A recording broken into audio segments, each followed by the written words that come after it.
Hey everyone, and welcome to Deadlock Intel, your number one source for all things Deadlock, Valve's newest 6v6 shooter. Make sure to subscribe for Deadlock updates, gameplay videos, breakdowns, streamer stories, and more. Today we're running through the most recent patch notes. As a reminder, I do not cover every single note in these massive patches because there's a lot that people probably don't care about. Things like updated sound animations or lighting effects. But I will leave a link below to the entire thing, so let's get into it. For general changes, they keep on delivering. We have ranked mode. People have been wanting this for a long time now, especially because there's been these iffy MMR or ELO ratings coming out from third-party websites. So now we have a definitive way to rank people. When in this mode, you are only going to be matched with players that have the same medal as you. That's what they're calling the ranks. There are 11 medals in total with 6 levels in each. Everyone's medal and levels will be displayed in these ranked games. Think of it just like any other game when you can be bronze 3 or platinum 4, whatever it is. But 11 medals with 6 levels each is a lot of options, so I assume there's going to be a lot of grinding in this game. Though we don't really know how easy or hard it's going to be to rank up each week. Every Tuesday at 8 p.m.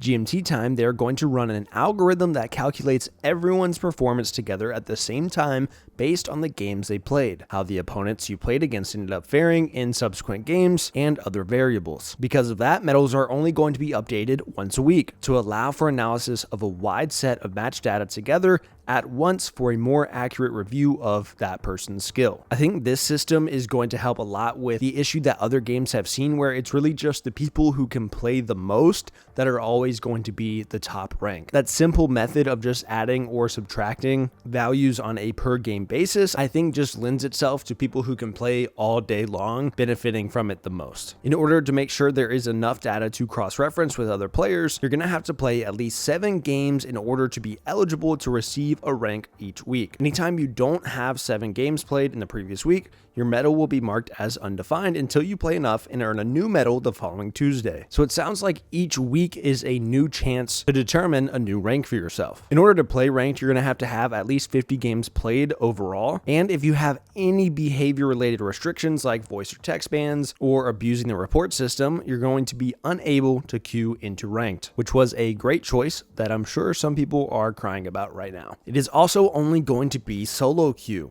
and it's going to be open from 1 to 4 p.m. and 7 to 10 p.m. in each region. Every region will have multiple time zones that you can select from what best fits your schedule, but you can only choose that region and time zone once per week. Players then get automatically assigned the server in that region that will provide the best ping for the players in the match. As I'm recording it, it is the 10th and ranked will open up on the 15th. That means the first medals will be coming out on the 22nd of October. Then on your profile page moving forward, there's going to be a history of all the medals you have earned over time. Getting into the other general changes, they've also added a third casting mode, Quick Cast. This shows your range or radius on pressing the key down, and then on lifting the key up, the ability will be instantly cast. They also added input buffering for ability usage, so if you cast one ability and then quickly cast another one during its cast time, the next one will fire instead of the input being dropped. This lets you chain together abilities a little bit better. The build section also got an update as they now display a unique ID for each build. You can click on it, copy it, share it with other people, and look at all the different build IDs from a specific author. This is good. I'm still getting kind of confused now in the build zone. It's really difficult to pick up a new character and then find a new build going into a game because of all of them being listed as trending or popular or all time. I was hoping those labels would make it a little bit easier to find good ones, but it's not really. For private lobbies, they added new functionality with the ability to swap players on both teams with a button press. You can also now do mirror matches in private lobbies because you can allow duplicate heroes. That is very interesting to me. Certain heroes now have a higher priority at being in dual lanes. Right now that is just Ivy and Dynamo, so heroes who are more likely going to be played by a support. There's volume adjustments per player in voice chat now, and pausing is no longer allowed in the first 3 minutes of the game. I'm hoping that pausing is still allowed at the very beginning before the game even starts, because a lot of people still disconnect then and have issues that pausing has actually been useful for. They've added Thai and Indonesian localization. As far as lanes and guardian changes go, players now need to be within 19 15 meters to attack a lane guardian. They also now take 70% less damage from troopers at the start of the game, which reduces by 10% per minute. And a big one here, guardian damage versus players was increased by 20%. I still like that. I know they've increased it in the past, but I think damage from guardians needs to be strong. It feels like towers just aren't very scary right now and that they are easy to push down. I want it to be more punishing when 4 minutes into the game, I have 4 people diving my lane, not afraid of the guardian at all. The urn also had some really big changes, as it now causes the runner to be revealed on the minimap. Heavy melee against the urn runner now also causes them to drop the urn. Urn delivery now gives each player on your team a golden statue permanent buff, like the ones you can find around the map. Urn bounty was increased by 15%, and it now falls down from the sky a little bit faster when it spawns. Comeback formula was weighted a bit less on team versus team network calculation, and more on the strength of the dying hero. The percentage of deniable orbs from objectives like guardians, walkers, patron, or shrines was also rescaled. Instead of being 55, 66, and 100%, it is now just 35%. Shields no longer reduce damage or get depleted by NPC troops. All heroes' move speed was increased by 0.3. Personally, I love that. I want more move speed in the game. It's really hard feeling like you're sluggish in this game whenever you're out of stamina. Bullet and Spirit lifesteal now stack diminishingly, and there was a variety of different teleporter updates, with some being moved to different locations. Now getting into items, starting out with weapon items. For nerfs, we had monster rounds, restorative shot, melee charge, alchemical fire, toxic bullets, ricochet, and spiritual overflow. One interesting one to note here is alchemical fire now behaving like other grenades and not bouncing off of walls, as well as toxic bullets having a 15% slower buildup and ricochet having its range reduced. As far as buffs go, basic magazine, long range, Tesla bullets, alchemical fire, frenzy, silencer, vampiric burst, and spiritual overflow. Frenzy's low HP threshold was increased from 40% to 50%, so when you're beneath that 50% threshold is when Frenzy will activate. Tesla bullets will also be even stronger this patch, as their spirit scaling, as you can see, went up. For vitality items, nerfs have Healing Right, Extra Stamina, Enduring Speed, Return Fire, Combat Barrier, Majestic Leap, and Rescue Beam. Notable to me is Healing Right, because I use that across a lot of heroes in the early game. It now takes longer for the full heal to occur. For buffs, we have Extra Regen, Extra Stamina, Extra Health, Restorative Locket, Health Nova, Fortitude, Life Strike, Superior Stamina, Veil Walker, Leech, and Siphon bullets. So quite a lot of vitality items being buffed. Finally, moving into spirit items for nerfs, we have Ammo Scavenger, Withering Whip,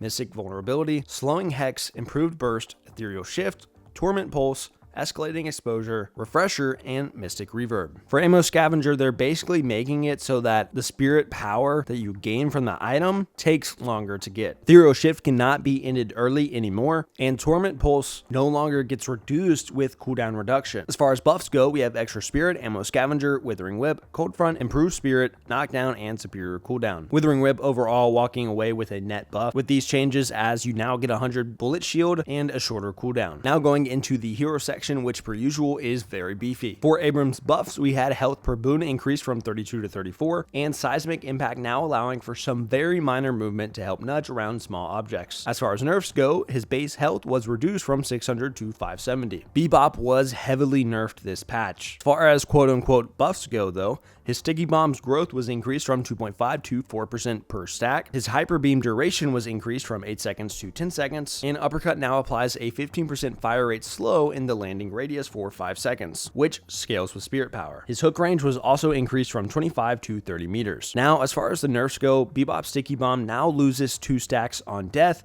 and has a max of 15 stacks. I think this is an awesome change. We all know that the Bebop double Echo Shard, double bomb cheese was just awful. Limiting the amount of stacks does heavily nerf him, but hopefully it's going to give way to a more interesting way to play Bebop instead of just this drive-by double bomb insane damage. Hook was also heavily nerfed, with the change I'm not so sure about, as it now also hits enemy troopers, killing them instantly. Previously, the hook would go through enemy troopers and still be able to hit enemy heroes. This now means people can just hide behind enemy troopers, which I think makes his hook just not as usable all the time. His hyper beam's movement slow was reduced from 30 to 25%, and it no longer scales with spirit power. Dynamo was buffed with Quantum Entanglements Tier 3, also reducing cooldown by 4 seconds, but nerfed when Quantum Entanglement's cooldown was increased from 12.5 to 15 seconds. Great Talon had a variety of changes. I feel like they're really trying to figure out where they want Grey Talon's damage to come from. As far as buffs go, the base bullet damage now scales with Spirit Power. Guided Owl's 3-second grace period for kill was increased to 4 seconds, and they fixed that the grace period still requiring that he gets the kill rather than the target just dying. Base stamina was also increased from 3 to 4. As far as nerfs go, the fire rate no longer scales with Spirit Power, and move speed no longer scales with Spirit Power. Haze was also tweaked quite a lot in what seems like an overall buff for her. Fixation smack stacks have increased from 30 to 40. Bullet Dance's base ability now grants 2 targets hit per shot, which is a huge buff, and tier 3 now grants plus 40% evasion and plus 2 bullet dance speed. However, on the nerf side of things, Fixation's tier 3 was reduced from 0.2 to 0.15. Bullet Dance no longer grants 15% fire rate, and Bullet Dance's base ability no longer grants 25% evasion. Really, that 2 targets hit per shot on Bullet Dance is the biggest buff here. For Infernus, his Catalyst tier 3 damage amp was increased from 15% to 20%, but it was reduced from 25 to 20%, which is confusing, but basically Catalyst at its base value doesn't have as much of a damage amp, but at tier 3 has more. For Ivy, we got a new heavy melee animation, which I'm sure some people are very happy about. Seems like we're getting 2 of those every couple weeks. Mostly just some fixes with her,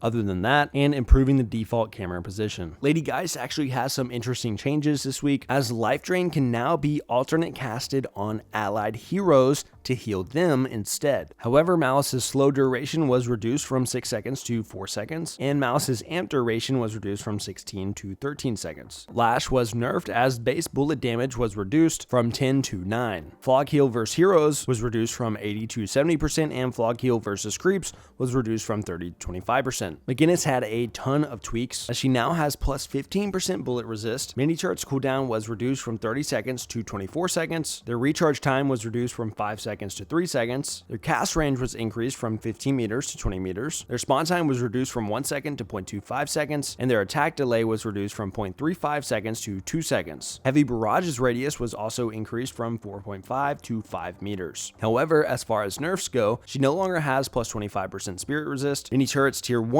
no longer grants plus 1 charge. The duration was reduced from 30 seconds to 24 seconds. Mini turret's health scaling was reduced from 30 seconds to 20 seconds. Their damage reduction against troopers and neutrals was increased from 40% to 50%, and their damage reduction against objectives was increased from 60% to 70%. They fixed Ricochet not bouncing off of mini turrets from enemies, and overall, it just seems like they want to figure out a different way for McGinnis to play around her mini turrets. I've seen some people upset as the tier 1 not granting plus 1 charge basically means unless you build extra charge, then you're only going to have that 1 turret. For Mirage, enemies that have already been hit by fire scarabs now lets the next scarab projectile pass through them, a great change. Jin's mark scaling from Spirit Power was increased from 0.4 to 0.55, and its reveal duration was increased from 2 seconds to 3 seconds. I don't think reveal duration really matters that much, if I'm being honest with you. Seems like one of the less used features in the game. But speaking of features, Traveler now causes your camera to move to the destination during the channel, which is an awesome quality of life change. It just felt like you were going in blind and trying to guess what was happening. They've also swapped around the tier 1 and tier 2, as now tier 1 gives you plus 2 move speed, and tier 2 gives you minus 30 cooldown. Tier 3 was buffed as fire rate was increased from 20% to 30%. Mo and Krill also got a new heavy animation, just straight up dunking on people. Combo tier 1 now grants plus 30% bullet resist while channeling instead of the minus 28 cooldown. And combo's cooldown was reduced from 95 seconds to 75 seconds, so a whole 20 seconds. I was in a game earlier today when we had a Wraith that was just complaining the entire game. It was an enemy Wraith upset about Mo and Krill and how easy their combo was and how easy their abilities were. And everyone was just like, hey, you're playing Wraith. And most characters in this game, you just press 4 anyways.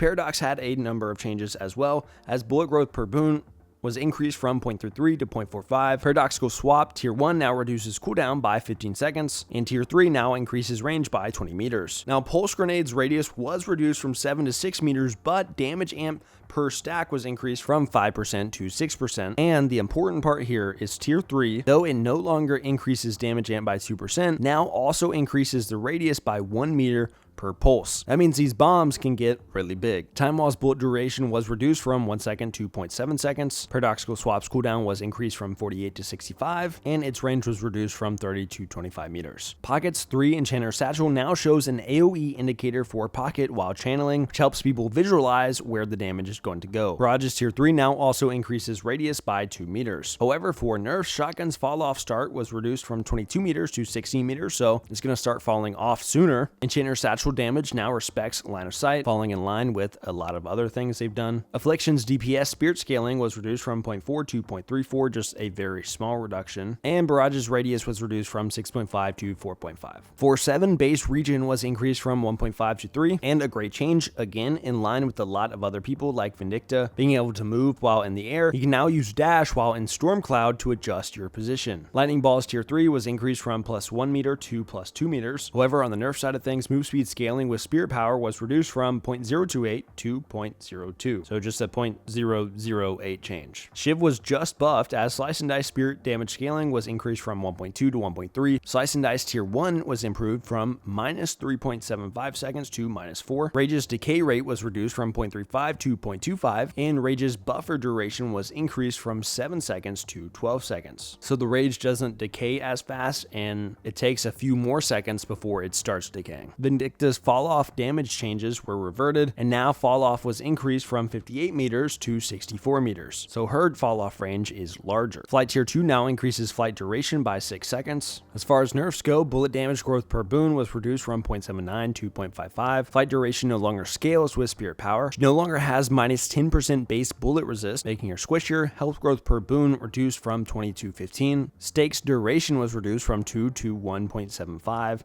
Assassinate's bonus souls are now unsecured, so you don't just automatically get them. Shooting while flying now has a similar speed impact as on the ground. Flight air acceleration decreased a little, and Crow Familiar's % damage no longer affects mid-boss. Viscous hit with a pretty big nerf and a pretty big buff at the same time. The nerf really just being for people who were using Ethereal Shift on Gooball to have that on-hit effect, as that no longer happens. Gooball's stun duration was also reduced from 1 second to 0.7 seconds, but they fixed superior stamina dash count not working with Gooball. As far as splatter goes, this is where the buff came into play. Base damage was reduced and its tier 2 was reduced. However, the spirit damage scale was increased by 0.4. Warden was buffed as alchemical flask cooldowns was reduced, its damage was increased, and its tier 1 is now +1 stamina reduction, and tier 2 is +50 damage. Last Stand's channel duration was reduced from 2.2 to 2 seconds, and its range was increased from 12 to 13 meters. At a Warden just launching himself with Majestic Leap right after ulting earlier today, and it was one of the most terrifying things ever. So I know it's only a meter, but I don't know how I feel about the range of his ult